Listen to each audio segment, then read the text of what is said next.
Kita beralih ke informasi lain, satu hal yang masih menjadi tanda tanya adalah dugaan pelecehan seksual yang terus digaungkan pihak Verdi Sambo sebagai motif.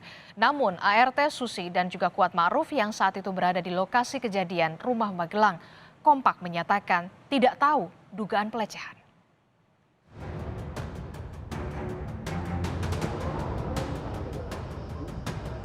Hadir sebagai saksi di persidangan, ART Verdi Sambo Susi menjelaskan bagaimana kronologi peristiwa di rumah Magelang, Jawa Tengah.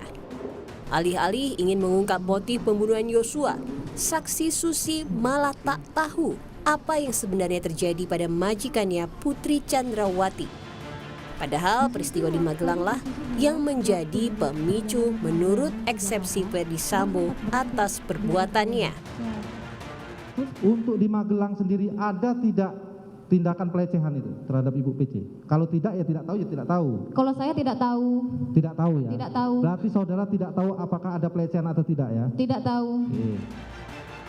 Sama halnya dengan keterangan ART Susi, Kuat Ma'ruf yang turut berada di rumah Magelang juga sama sekali tidak tahu pelecehan seksual. Kuat Ma'ruf hanya curiga kepada Yosua yang turun dari lantai 2 kamar dengan mengendap-endap tanpa tahu apa yang sebenarnya terjadi. Melalui kuasa hukumnya, Kuat Ma'ruf hanya tahu Putri Chandrawati tergeletak di depan kamarnya. Tidak sama sekali tahu. Dia tidak tahu. Dia hanya mendapatkan ibu di depan kamar mandi, di depan kamar tergeletak di pakaian mau dicuci itu.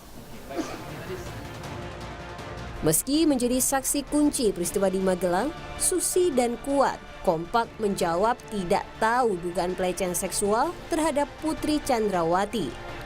Dugaan kasus pelecehan di Magelang menjadi pembelaan para terdakwa untuk mendapat pengurangan hukuman. Kini menjadi keputusan hakim yang akan menyimpulkan dengan pembuktian di pengadilan. Tim Liputan, Kompas TV.